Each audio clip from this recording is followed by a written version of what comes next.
Une anthologie des lectures des paroles de Dieu Tout-Puissant.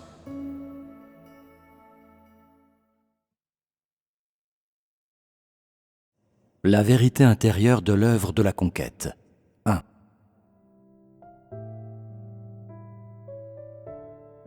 L'humanité, si profondément corrompue par Satan, ne sait pas qu'il y a un Dieu et a cessé d'adorer Dieu. Au commencement, quand Adam et Ève furent créés, la gloire et le témoignage de l'Éternel étaient toujours présents. Mais après avoir été corrompus, les hommes ont perdu la gloire et le témoignage, car tous se sont rebellés contre Dieu et ont complètement cessé de le vénérer. L'œuvre de la conquête d'aujourd'hui est de récupérer tout le témoignage et toute la gloire et d'amener tous les hommes à adorer Dieu, afin que le témoignage existe parmi les êtres créés. C'est ce qui doit être fait durant cette étape de l'œuvre. Comment l'humanité doit-elle être conquise exactement ?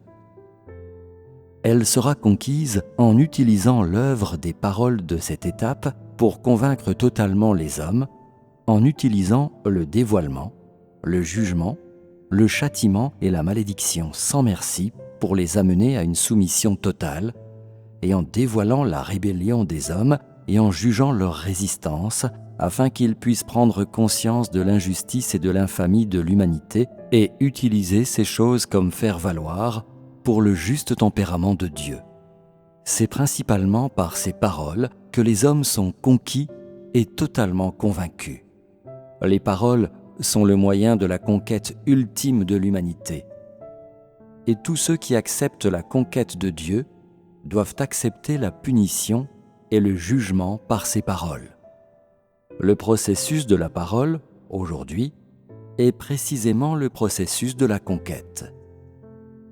Et comment exactement les gens devraient-ils coopérer ? En sachant comment manger et boire ces paroles, et en parvenant à les comprendre. En ce qui a trait à la conquête des gens, c'est quelque chose qu'ils ne peuvent pas réaliser par eux-mêmes. Tout ce que tu peux faire, en mangeant et en buvant ces paroles, c'est de parvenir à connaître ta corruption et ton infamie, ta rébellion et ton iniquité, et te prosterner devant Dieu. Après avoir compris la volonté de Dieu, si tu peux la mettre en pratique, si tu as des visions et que tu peux complètement te soumettre à ces paroles et ne faire aucun choix par toi-même, alors tu auras été conquis et ce sera le résultat de ces paroles. Pourquoi l'humanité a-t-elle perdu le témoignage ? Parce que personne ne croit en Dieu. Parce que Dieu n'a aucune place dans le cœur des gens. La conquête de l'humanité est la restauration de la foi de l'humanité. Les gens veulent toujours se lancer tête la première vers le monde séculier.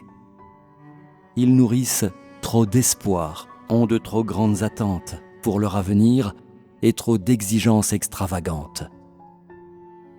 Ils pensent toujours à la chair, planifient tout autour de la chair et n'ont aucun intérêt à chercher la voie de la foi en Dieu. Leur cœur a été emporté par Satan. Ils ont perdu leur vénération de Dieu et ils sont obnubilés par Satan. Mais l'homme a été créé par Dieu. Ainsi, l'homme a perdu le témoignage, ce qui signifie qu'il a perdu la gloire de Dieu. Le but de conquérir l'humanité est de récupérer la gloire de la vénération de l'homme pour Dieu. On peut le dire de la façon suivante. Il y a de nombreuses personnes qui ne cherchent pas la vie, même s'il y en a qui, en fait, cherchent la vie.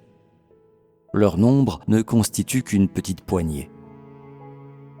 Les gens sont préoccupés par leur avenir et ne prêtent aucune attention à la vie. Certains se rebellent contre Dieu et lui résistent, le jugent derrière son dos et ne pratiquent pas la vérité. On ignore ces personnes pour l'instant. Dans l'immédiat, on ne fait rien à ces fils de la rébellion. Mais à l'avenir, tu vivras dans les ténèbres, pleurant et grinçant des dents. Tu ne ressens pas combien la lumière est précieuse lorsque tu vis en elle. Mais tu reconnaîtras combien elle est précieuse lorsque tu vivras dans la nuit sombre. Et tu seras alors désolé. Tu te sens bien maintenant, mais le jour viendra où tu seras désolé. Lorsque viendra cette journée, que les ténèbres descendront et que la lumière ne sera jamais plus, il sera trop tard pour des regrets. C'est parce que tu ne comprends toujours pas l'œuvre d'aujourd'hui que tu manques de chérir le temps que tu as maintenant. Une fois que l'œuvre de l'ensemble de l'univers commencera, ce qui veut dire lorsque tout ce que je dis aujourd'hui se sera avéré, de nombreuses personnes se tiendront la tête entre les mains et verseront des larmes d'angoisse. Ce faisant, ne tomberont-elles pas dans les ténèbres, pleurant et grinçant des dents? Toutes les personnes qui cherchent véritablement la vie et sont rendues complètes peuvent être utilisées, alors que tous les fils de rébellion qui sont inaptes à être utilisés tomberont dans les ténèbres. Ils seront dépourvus de l'œuvre du Saint-Esprit et incapables de comprendre quoi que ce soit. Ils seront en proie au gémissement, ayant été abandonnés à la punition. Si tu es bien équipé dans cette étape de l'œuvre et que tu as grandi dans ta vie, alors tu es apte à être utilisé.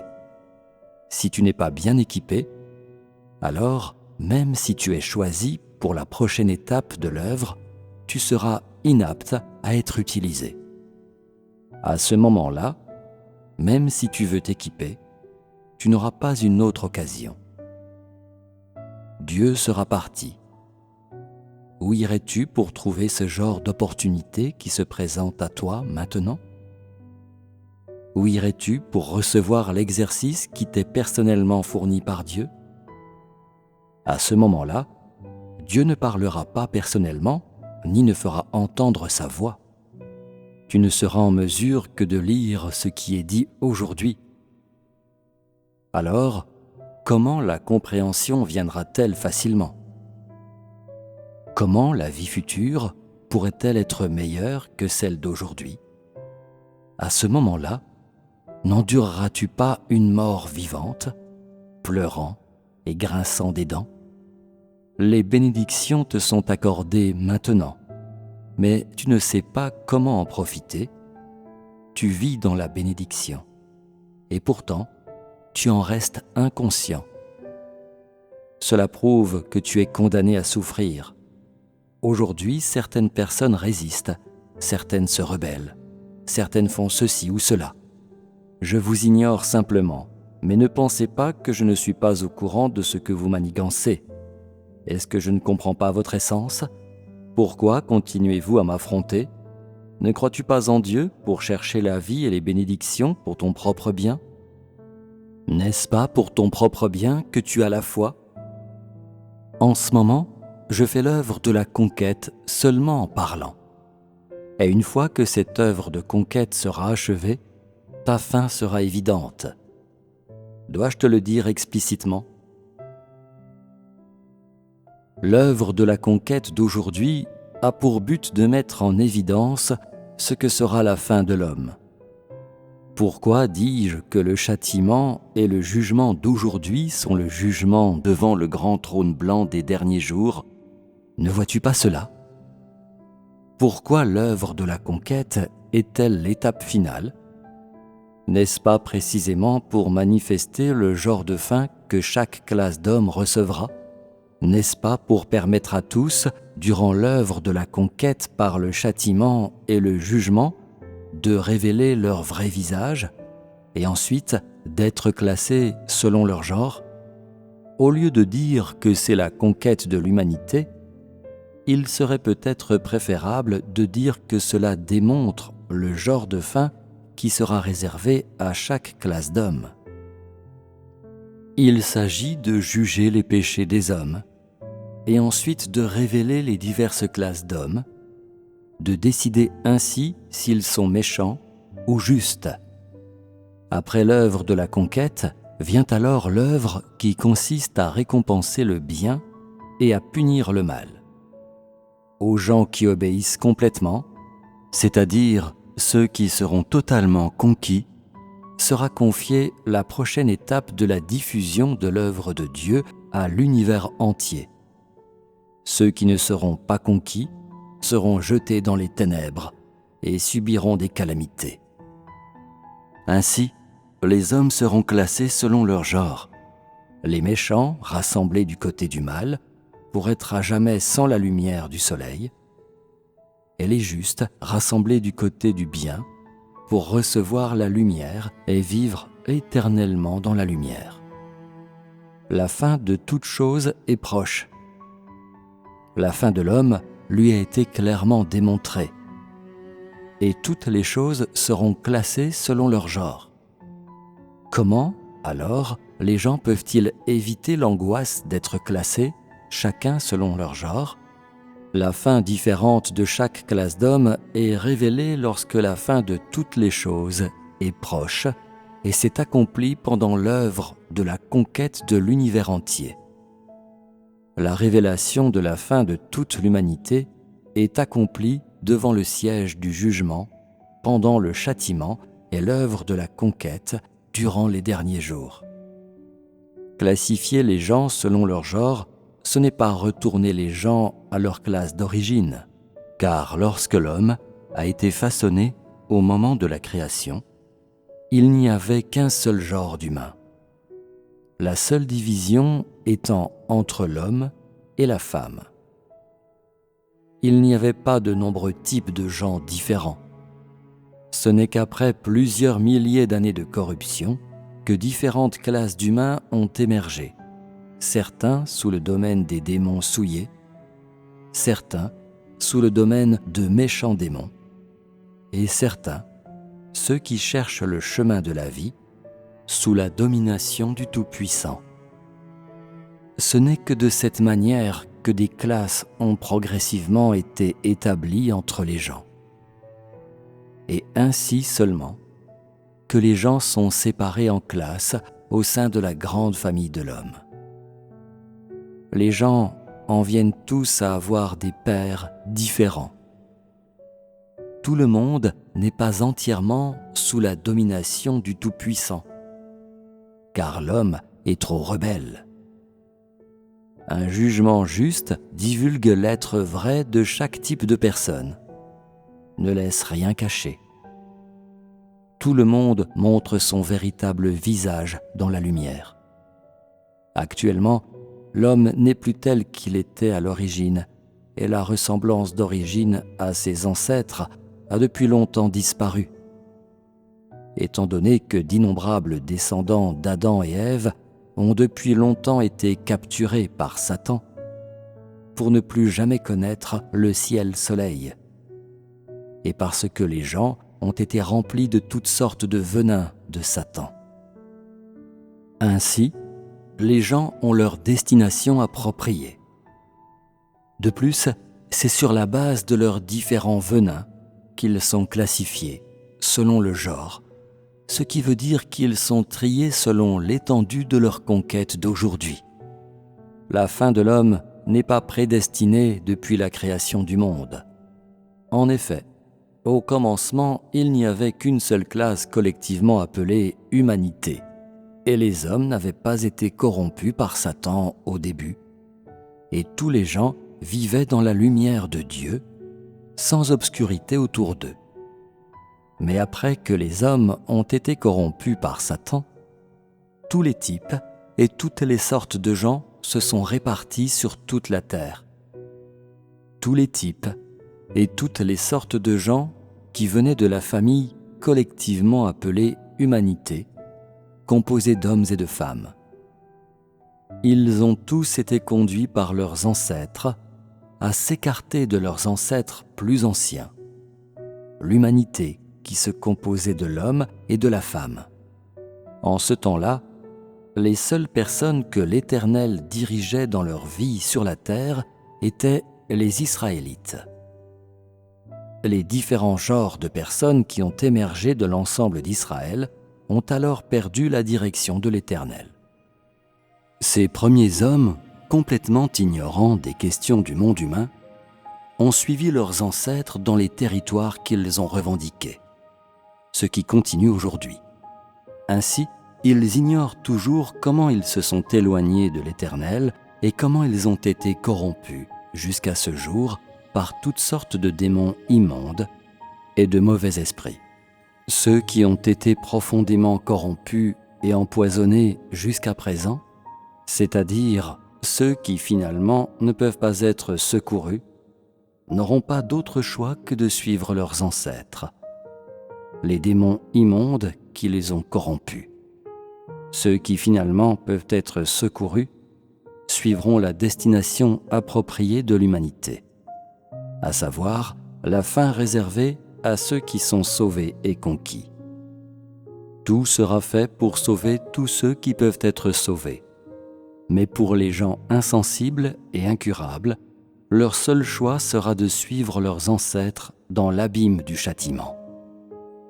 Ne crois pas que ta fin était prédestinée au début et n'a été révélée que maintenant. Si c'est ce que tu crois, alors as-tu oublié qu'aucune classe satanique distincte n'a été créée au premier moment de la création de l'humanité? As-tu oublié qu'une seule humanité composée d'Adam et Ève a été créée? Si tu avais été le descendant de Satan au début, cela ne signifierait-il pas que l'Éternel avait inclus un groupe satanique dans sa création quand il a créé l'homme? Aurait-il pu faire cela? Il a créé l'homme pour son témoignage. Il a créé l'homme pour sa gloire.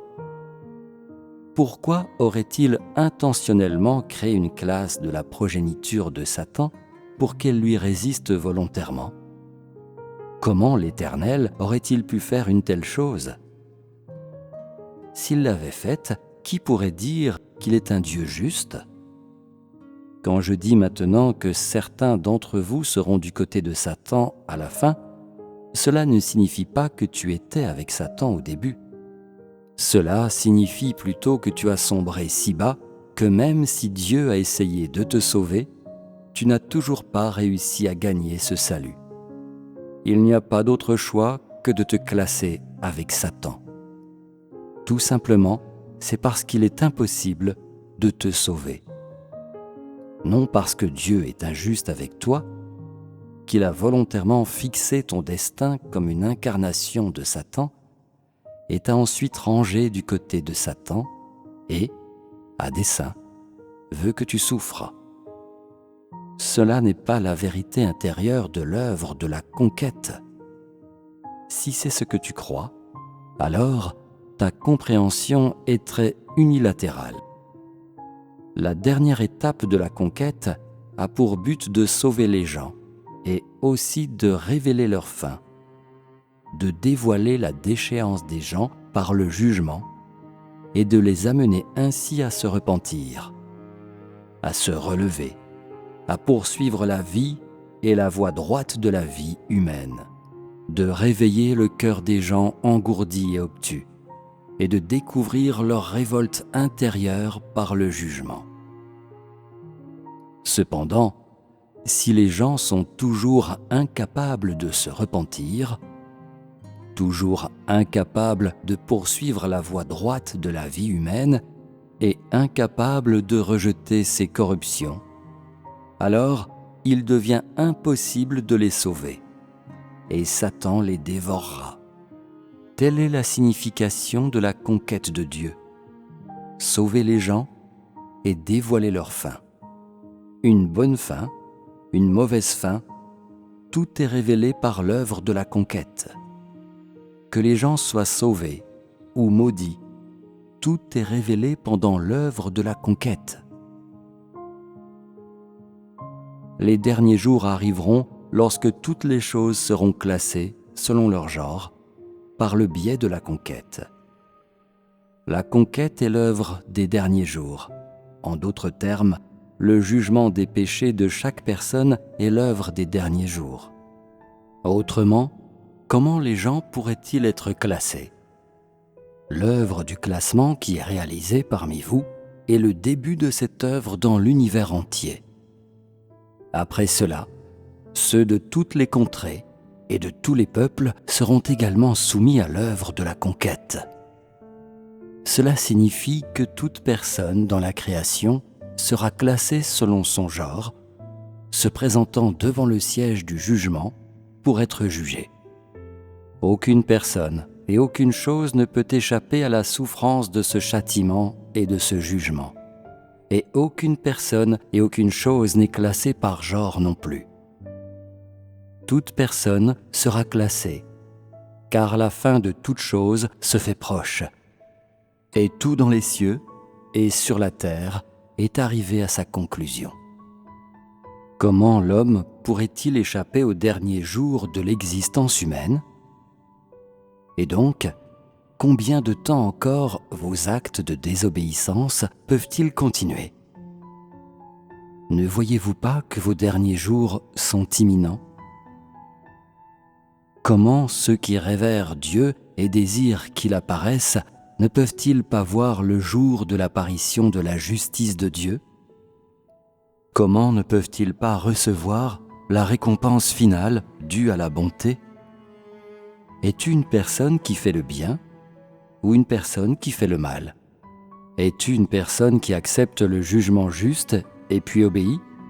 Ou une personne qui accepte le jugement juste et ensuite est maudite ? Vis-tu devant le siège du jugement dans la lumière ? Ou vis-tu dans l'Hadès au milieu des ténèbres ? N'es-tu pas toi-même une personne qui sait très clairement si ta fin sera celle de la récompense ou celle de la punition ? N'es-tu pas une personne qui sait très clairement et comprend très profondément que Dieu est juste ? Donc, véritablement, quelle est ta conduite ? Et quel genre de cœur as-tu ? Alors que je te conquiers aujourd'hui, est-ce que tu as vraiment besoin que je t'explique si ton comportement est bien ou mal ? À quoi as-tu renoncé pour moi ? Quelle est la profondeur de ton adoration envers moi ? Ne sais-tu pas toi-même très clairement comment tu te comportes envers moi ? Tu devrais savoir mieux que quiconque quelle fin tu recevras au bout du compte. En vérité, je te le dis, j'ai uniquement créé l'humanité et je t'ai créé. Mais je ne vous ai pas livré à Satan. Et je n'ai pas non plus intentionnellement fait en sorte que vous vous rebelliez contre moi ou me résistiez. Et que, par conséquent, vous soyez punis par moi. Toutes ces calamités et ces afflictions ne s'expliquent-elles pas par votre cœur qui est excessivement dur et votre conduite excessivement méprisable ? Donc, ne déterminez-vous pas vous-même la sorte de fin que vous recevrez ? Dans votre cœur, ne savez-vous pas mieux que quiconque comment vous finirez ? La raison pour laquelle je conquiers les hommes, c'est pour les révéler, et aussi pour mieux t'apporter le salut. Ce n'est pas pour te pousser au mal, ni pour te faire marcher délibérément dans l'enfer de la destruction. Lorsque le moment viendra, toute ta grande souffrance, tes pleurs et grincements de dents, tout cela ne sera-t-il pas dû à tes péchés ? Et donc, ta propre bonté ou ton propre mal ne sont-ils pas le meilleur jugement de toi-même ? Ne sont-ils pas la meilleure preuve de ce que sera ta fin ? Aujourd'hui, je travaille sur les élus de Dieu en Chine pour révéler tout leur tempérament rebelle et pour démasquer toute leur laideur. Et cela définit le contexte permettant de dire tout ce que je dois dire. Ensuite, quand je réaliserai la prochaine étape de l'œuvre de la conquête de l'univers entier, j'utiliserai mon jugement exercé sur vous pour juger l'injustice de tous les hommes dans l'univers entier. car vous représentez les rebelles dans l'humanité. Ceux qui ne pourront pas monter au créneau deviendront simplement des faire-valoir et des objets de service, alors que ceux qui le pourront seront utilisés. Pourquoi dis-je que ceux qui ne pourront pas monter au créneau serviront uniquement de faire-valoir ? C'est parce que toutes mes paroles et toute mon œuvre actuelle visent vos origines, et parce que vous êtes devenus les représentants et la quintessence du rebelle parmi toute l'humanité. Plus tard, pour conquérir les nations étrangères, je vais utiliser ces paroles qui servent à votre conquête, alors que tu n'en auras pas profité toi-même. Cela ne fait-il pas de toi un faire-valoir ? Les tempéraments corrompus de toute l'humanité, les actes rebelles de l'homme, les images et les faces laides de l'homme, tout est conservé aujourd'hui dans les paroles qui servent à vous conquérir. Je vais ensuite utiliser ces paroles pour conquérir les gens de toutes les nations et de toutes les confessions, parce que vous êtes l'archétype, le précédent. Cependant, mon but n'était pas de vous abandonner volontairement. Si tu ne réussis pas ta poursuite et démontres ensuite que tu es incurable, ne serais-tu pas tout simplement un objet de service et un faire-valoir ? J'ai dit un jour que ma sagesse s'exerce sur la base des plans de Satan. Pourquoi ai-je dit cela ? N'est-ce pas là la vérité qui fonde ce que je dis et ce que je fais maintenant ? Si tu ne peux pas monter au créneau, si tu n'es pas perfectionné, mais plutôt puni, ne deviendras-tu pas un faire-valoir ? Tu as peut-être beaucoup souffert en ton temps, mais tu ne comprends toujours rien. Tu ignores tout de la vie. Bien que tu aies été châtié et jugé, tu n'as pas du tout changé. Et au plus profond de toi-même, tu n'as pas gagné la vie. Lorsqu'il sera question de tester ton travail, tu expérimenteras une épreuve aussi violente que le feu, voire même une plus grande tribulation. Ce feu transformera tout ton être en cendres. En tant qu'homme dépourvu de vie, ne possédant pas une once d'or pur à l'intérieur, encore enlisé dans l'ancien tempérament corrompu et qui n'est même pas capable de faire du bon travail en tant que faire-valoir, comment ne pourrais-tu pas être éliminé ? Quelle est l'utilité de l'œuvre de la conquête pour quelqu'un qui vaut moins qu'un centime ? Quelqu'un qui ne possède pas la vie ? Quand ce moment viendra, vos jours seront plus difficiles que ceux de Noé et de Sodome. Tes prières ne te feront alors aucun bien. Comment pourrais-tu revenir plus tard et te repentir de nouveau quand l'œuvre du salut est déjà terminée ? Une fois que toute l'œuvre du salut a été faite, il n'y en aura plus. Ce qu'il y aura, c'est le début de l'œuvre de la punition de ceux qui sont mauvais. Tu résistes, tu te rebelles, et tu fais des choses que tu sais être mauvaises. N'es-tu pas la cible d'une punition sévère ? Je te l'explique clairement aujourd'hui. Si tu choisis de ne pas écouter, quand le désastre te frappera plus tard, ne sera-t-il pas trop tard si, alors seulement, tu commences à ressentir des regrets et commences à croire ? Je te donne une chance de te repentir aujourd'hui, mais tu es peu disposé à le faire. Combien de temps veux-tu attendre ? Jusqu'au jour du châtiment ? Je ne me souviens pas, aujourd'hui, de tes transgressions passées. Je te pardonne sans cesse, me détournant de ton côté négatif pour ne regarder que ton côté positif. Parce que toutes mes paroles et mon œuvre présente visent à te sauver. Et je n'ai aucune mauvaise intention envers toi. Et pourtant, tu refuses d'entrer. Tu ne peux pas faire la différence entre le bien et le mal. Et tu ne sais pas comment apprécier la gentillesse. De telles personnes n'attendent-elles pas simplement l'arrivée de la punition et de la juste rétribution ?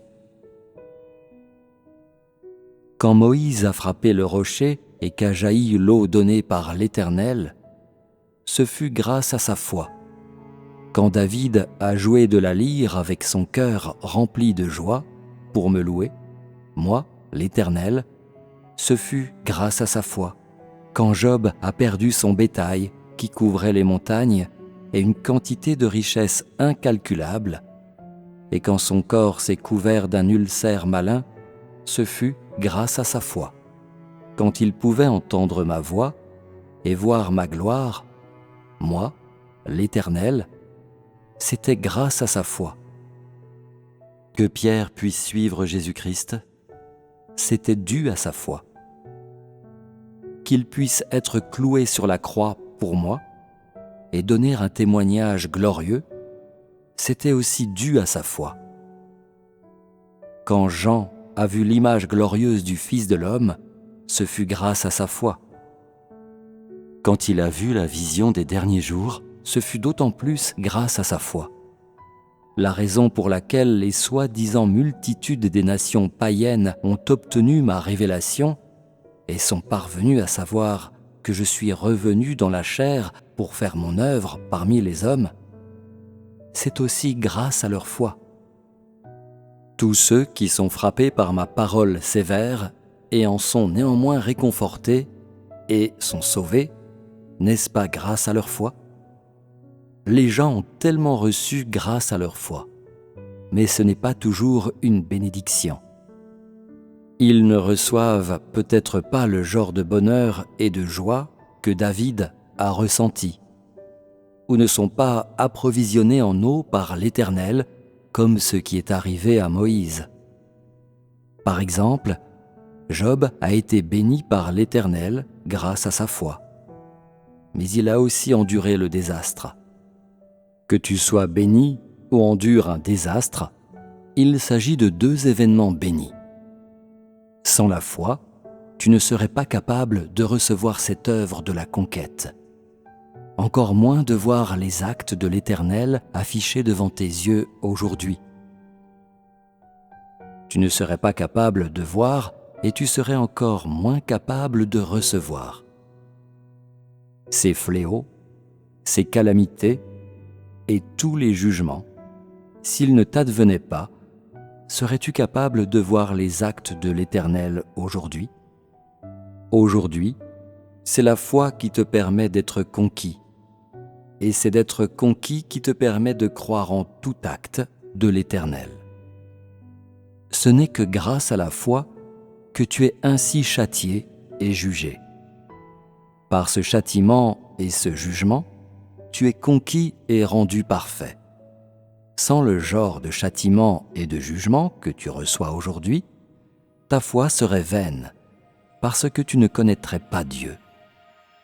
Peu importe la profondeur de ta foi en lui, ta foi resterait seulement une expression vide sans fondement dans la réalité. C'est seulement après que tu as été l'objet de cette œuvre de conquête. Une œuvre qui te rend complètement obéissant, que ta foi devient vraie et fiable, et que ton cœur se tourne vers Dieu. Même si tu subis un grand jugement et une grande malédiction à cause de ce mot « foi », tu as néanmoins la vraie foi et tu reçois ce qui est le plus vrai, le plus réel et le plus précieux. En effet, ce n'est que durant le jugement que tu vois la destination finale des créations de Dieu. C'est dans ce jugement que tu vois que le Créateur doit être aimé. C'est dans cette œuvre de la conquête que tu vois le bras de Dieu. C'est dans cette conquête que tu comprends pleinement la vie humaine. C'est dans cette conquête que tu acquiers la voie droite de la vie humaine et que tu parviens à comprendre le vrai sens de l'homme. C'est seulement dans cette conquête que tu vois le tempérament juste du Tout-Puissant et son beau visage glorieux. C'est dans cette œuvre de conquête que tu apprends l'origine de l'homme et que tu comprends l'histoire immortelle de toute l'humanité. C'est dans cette conquête que tu comprends les ancêtres de l'humanité et l'origine de la corruption de l'humanité.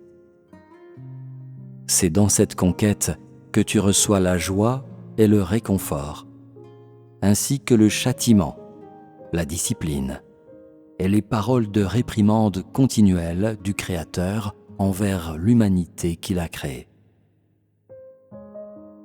Dans cette œuvre de conquête, tu reçois des bénédictions, ainsi que les calamités que l'homme mérite. Tout cela n'est-il pas dû à ce peu de foi que tu as ? Après que tu as acquis ces choses, ta foi n'a-t-elle pas grandi ? N'as-tu pas gagné beaucoup ?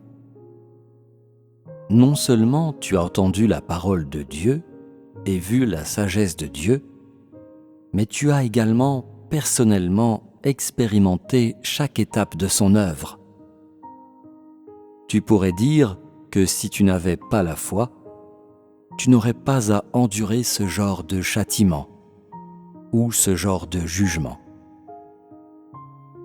Mais tu devrais savoir que sans la foi, non seulement tu serais incapable de recevoir ce genre de châtiment ou ce genre de soin du Tout-Puissant, mais tu perdrais également à jamais l'occasion de rencontrer le Créateur.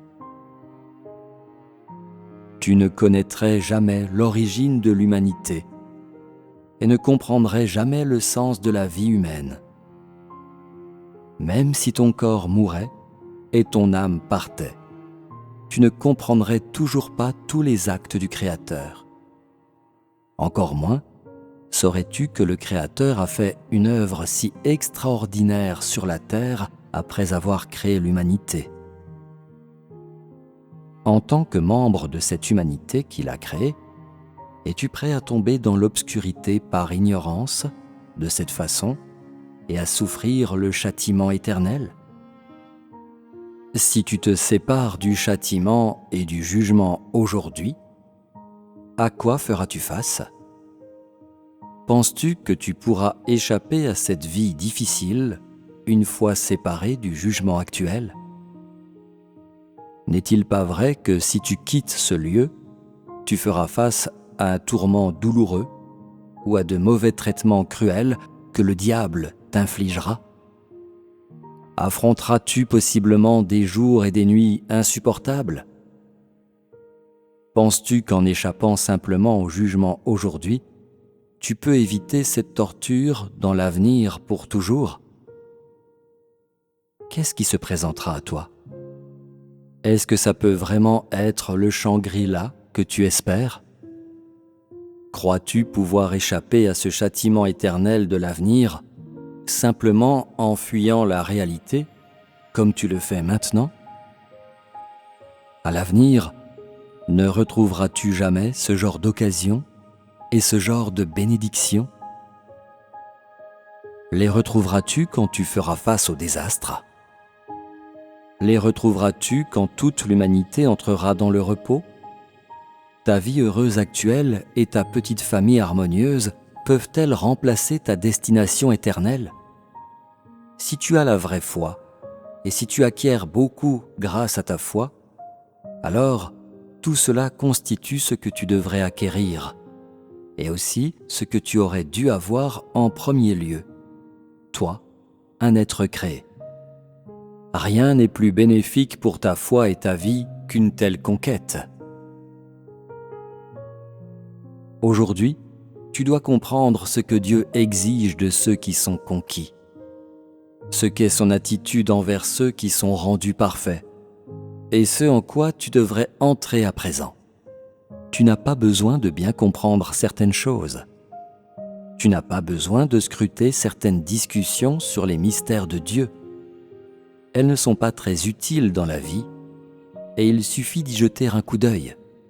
Tu peux lire les mystères tel que le mystère d'Adam et Ève.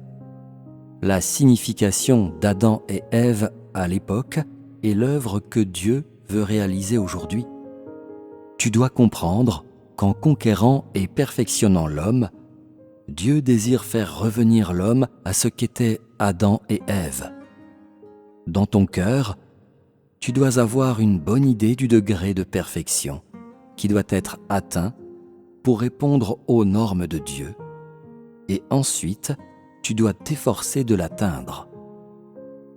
Cela concerne ta pratique et c'est quelque chose que tu devrais comprendre. Il te suffit de chercher à entrer selon les paroles de Dieu sur ces sujets. Lorsque tu lis que l'histoire du développement de l'humanité remonte à des dizaines de milliers d'années, tu deviens curieux et tu essaies donc de trouver une réponse avec les frères et sœurs. Dieu dit que le développement de l'humanité remonte à 6000 ans, n'est-ce pas? Quelle est cette histoire de dizaines de milliers d'années? Quelle est l'utilité d'essayer de trouver une réponse à cette question? Que Dieu lui-même ait œuvré pendant des dizaines de milliers d'années ou des centaines de millions d'années, a-t-il vraiment besoin que tu le saches? Ce n'est pas quelque chose que toi, en tant qu'être créé, tu dois savoir. Accorde-toi simplement la permission de considérer brièvement ce genre de discours et n'essaie pas de le comprendre comme s'il s'agissait d'une vision. Tu dois être conscient de ce en quoi tu devrais entrer et comprendre aujourd'hui. Et ensuite, tu dois très bien le saisir. Ce n'est qu'alors que tu seras conquis. Après avoir lu ce qui précède, tu devrais avoir une réaction normale. Dieu brûle d'anxiété. Il veut nous conquérir et obtenir gloire et témoignage. Alors, comment devrions-nous coopérer avec lui? Que devons-nous faire pour être entièrement conquis par lui et devenir son témoignage? Que devons-nous faire pour permettre à Dieu d'obtenir la gloire? Que devons-nous faire pour nous permettre de vivre sous la domination de Dieu et non sous le domaine de Satan? C'est ce à quoi les gens devraient réfléchir. Chacun d'entre vous devrait être au clair sur l'importance de la conquête de Dieu. C'est votre responsabilité. Ce n'est qu'après avoir gagné cette clarté que vous aurez l'entrée, que vous connaîtrez cette étape de l'œuvre et que vous deviendrez entièrement obéissant. Sinon, vous n'atteindrez pas une véritable obéissance.